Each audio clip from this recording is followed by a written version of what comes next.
Protective asset protection will provide tools to make added protection more attractive and empower your business. Together, we'll help more people gain the sense of security they deserve, because we're all protectors. Welcome to Daily Drive for Tuesday, May 6, 2025. I'm Jamie Butters, Executive Editor of Automotive News in Detroit. And I'm Kellen Walker in Las Vegas. Today on the show, Ford says tariffs will cost $1.5 billion as net income dives. Sources say Audi could make cars at 3 U.S. sites. Parent VW will soon have 2 options. And F&I gross profits per vehicle rise at most public dealer groups. Plus, Toyota has a new ad campaign targeting young black men. We'll hear from 2 of the people behind the strategy. What we found out through our research is these are extremely driven guys.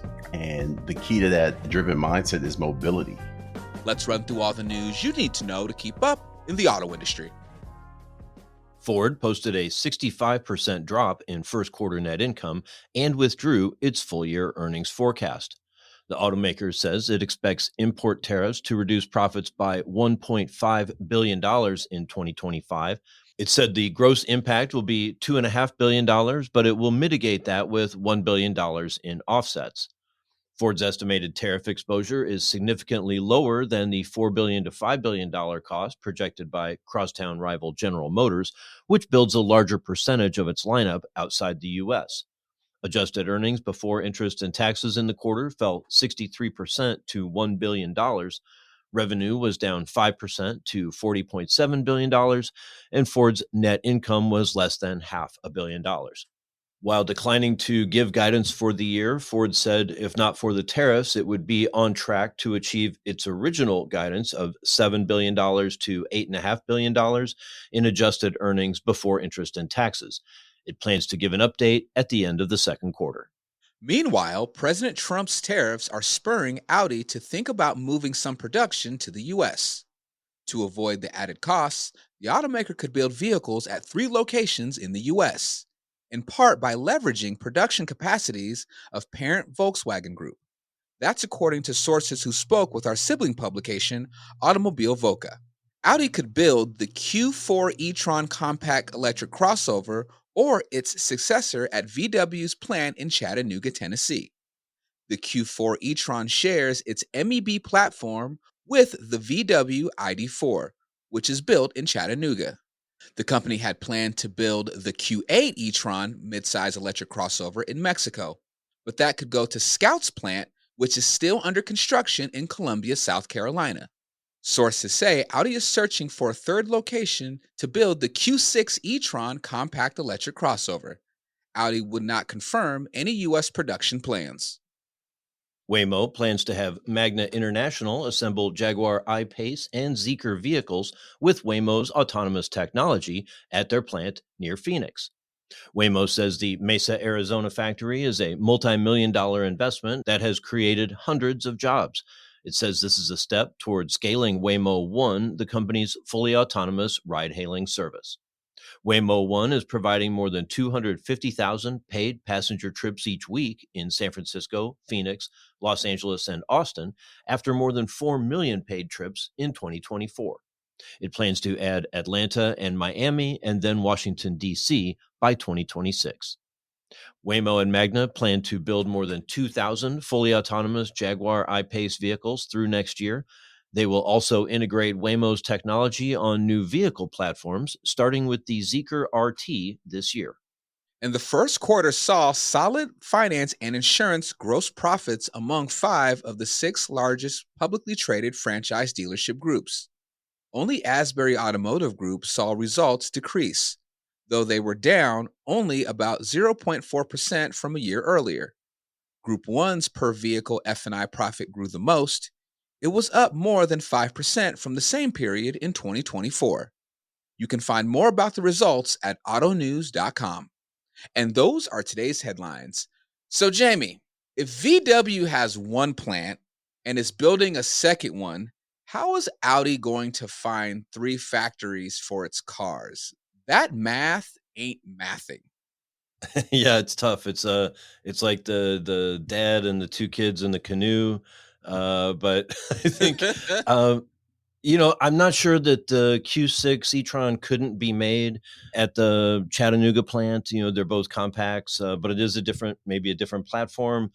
The other thought is maybe sort of like this Waymo plant. Maybe they could get Magna or someone else to build it for them if they've got space. But it really shows the scramble, right, that brands are under. Audi imports all of their vehicles to the U.S. at this point, and they're just trying to figure out where they can make some crossovers in the U.S., avoid some tariffs, and keep their dealers competitive. It's it's tough math out there. Gotcha. Coming up, Toyota North America's Mike Tripp and Burrell Communications executive Corey Seaton join the show to talk about an ad campaign targeting young black men. That's next on Daily Drive.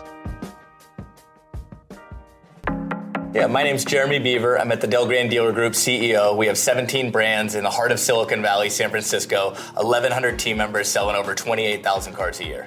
Protective has been a partner of DGDG for a long time, and we are just so thankful for everything they do to help us every day.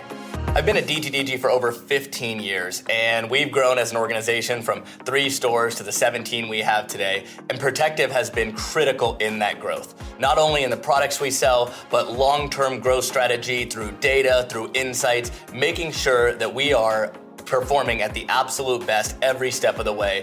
I think when dealers are searching for insurance companies or reinsurance companies, there's obviously plenty of choices in the industry. For us, the most important piece when we chose our partner to go with Protective and have a long-term relationship was exactly that, because of the relationship they provide. A very hands-on approach to helping us grow and drive our business every single day is critical, especially in the automotive industry where it's headed, not only with our guests, but with our team, to make sure that every single day we are at level 10. We continue to lean on our partners at Protective to make sure that we are going in the right direction and that we're gonna be absolutely at our best for years to come.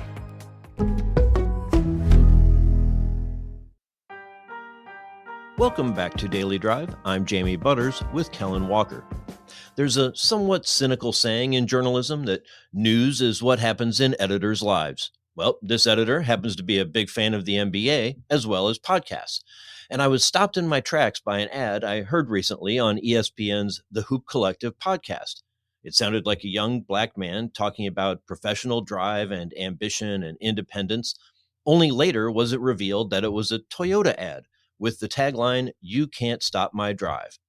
Turned out I was a little late to the game. The ad started running in February, which is Black History Month, but it's just as relevant during the NBA playoffs. I spoke about the ads, the campaign, and multicultural advertising with Michael Tripp, Group Vice President of Toyota Division Marketing at Toyota Motor North America, and Corey Seaton, Vice President and Group Creative Director for Burrell Communications. They were both at their offices in the Dallas area. Michael Tripp, Corey Seaton, welcome to Daily Drive. Thank you. Pleasure to be here. Thanks for having us, Jamie. It's great to have you both. Mike, let me start with you and kind of a big picture view. How does Toyota approach marketing to different segments of the American consumer audience? I mean, look, first starts with a great brand and product, and then we go out and look at where there's an opportunity for us from a segment standpoint to tell a story that's authentic to who we are to an audience. And the more we can segment and differentiate ourselves, the better off we are. So like any good marketer, right, we start with segmentation and look at differentiation, and then where there's a problem that we need to tell a story to solve. So that's how we approach it. Yeah, I think over my years of covering the industry, a lot of times big brands like Toyota will put out an announcement and say, okay, we've hired a bunch of smaller agency or bunch of agencies, maybe one to focus on a Black audience, one for Hispanics, one for Asian and LGBTQ or whatever else. Is that still Toyota's approach, or how do you think about those things? Yeah, we take a multi-agency of record approach to the US market for sure. And we're extremely proud of the results, again, with great product and some great agency partners, many of which, including Burrell, who's with us today, has been a partner of ours for 25 years. And we look at where there's growth opportunities in the market. And obviously in the United States, if you look at the multicultural markets, they continue to grow. And as a result, we continue to not only work with our agency of record on transcultural mainstream or work that covers all audiences, but also three partners that specialize specifically in the Black market, in the Hispanic market, and in the Asian market, so that we can bring our product and our brand to life in a way that speaks uniquely and authentically to those audiences, especially because they continue to grow, in some case exponentially in the US. Corey, with this campaign in particular, it's interesting to me. It seems to really focus on, young black male entrepreneurs. And I'm curious, is that because that is such a key customer target, or is it sort of a character that's relatable to a number of other potential Toyota shoppers? Yeah, well, this insight was born out of research by our strategic team. And what we found is that Black millennial men were sidestepping the brand. Not because they had an aversion to Toyota, they like the products, they think it's a really reliable brand, but they weren't seeing a cultural or emotional connection. So, with this campaign, what we really tried to do was connect with them on that level, that emotional level. So, what we came up with was Baton, which is our love letter to those Black millennial men. So tell me a little about the storytelling in these ads. It really does kind of seem to start with the character and then lead us later to Toyota or the Crown or Damian Lillard or whatever else. Absolutely. So, what we found out through our research is these are extremely driven guys.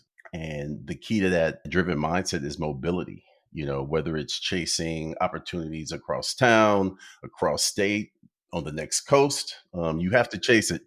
Opportunity does not knock in 2025, and they understand that. So it's a really driven mindset. And what we try to do is kind of depict them in the ways they really show up in the world, right? Some of them are driven by the passion, that job. Some of them it's more about I want to be a great husband, great father. So it spans, it's everything from entrepreneurs to blue collar workers.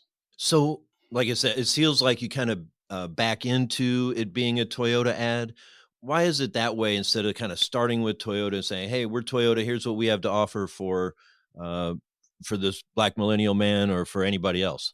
Well, if you look at the visuals, there's a Toyota in every scene in that commercial, right? So yeah, I wouldn't say we back ended in the Toyota, but we did really want to make that There's a lot cultural of Toyotas in connection there, and Jamie, a lot of that Toyotas. absolutely. But it was about that emotional connection for us, right?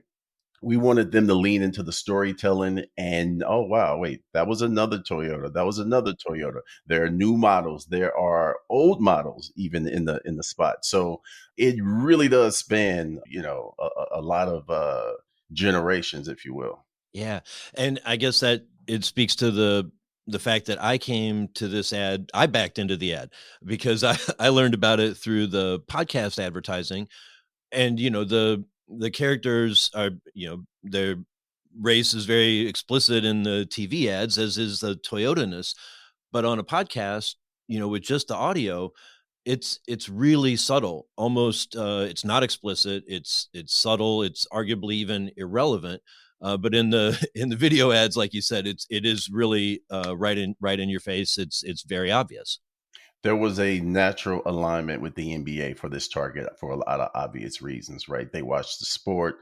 The guys who are the stars in that sport are around their age and they're equally driven, right? So, so that's the alignment, the kind of stories about overcoming, reaching the next level, all of those things they can relate to. Yeah, and I mean Damian Lillard, he has a Toyota store, and he's of course such a great role model in his own way, such a quiet leader, and like you said, really driven and I think relatable, especially to that young entrepreneur kind of person who, as you say, they don't want to wait to have the baton handed to them. They're going to take it themselves and chart their own path.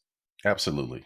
I think you're starting to see a lot of athletes, especially in that world, kind of step up and, they're not afraid to show a little swagger, right? They're like, hey, it's my time. Look at that. It was right now. He's he's Right. tearing it up. So you're seeing a lot of that. And I think these guys can relate to it. I think that's how they approach life. They don't want to wait. They want theirs now. The other thing that makes the NBA tie-in so natural is the tagline itself. You can't stop my drive. I mean, that sounds like a basketball trash talk, but which doesn't have anything to do with the TV ad, really, right? But works well for that spot. Absolutely it does. Yeah. If you look at the foundation of this, the idea of mobility and drive are multifaceted, right? For us as a mobility company and Drive, there's the literal as an auto company, but a lot of what was born from this is this idea that it's also a mindset. So the multifaceted mobility combined with you can't stop my drive. And by the way, we think that line also plays in some other sports programming as well, right? So whether it's racing or you can make the argument in the NFL. And so Or again, golf. kudos to Yeah. Corey and the Burrell team because not only did this start with, yeah, golf, right? Not only did this start with sound strategy and really research, but also the creative, multifaceted use of the word drive is something that they did really, really impactful. I'm curious. I mean, you guys have such big portfolios of, ads you buy and how you run them. How do you think about podcasts? Obviously, we're on a podcast. Our listeners listen to podcasts. How do you think about advertising on podcasting versus TV and other forms of internet? I don't think it's a one versus the other. It's how they work in concert with each other that's key. Podcasts are growing significantly, so it's a place to reach our intended audience depending on the problem we're trying to solve in the story. We know that it can complement, as it does in this campaign, where we put the message elsewhere. So podcasts are growing. We think to be there as part of the solution and not in lieu of another channel makes sense, especially when you have a great campaign like Corey and the team put together here.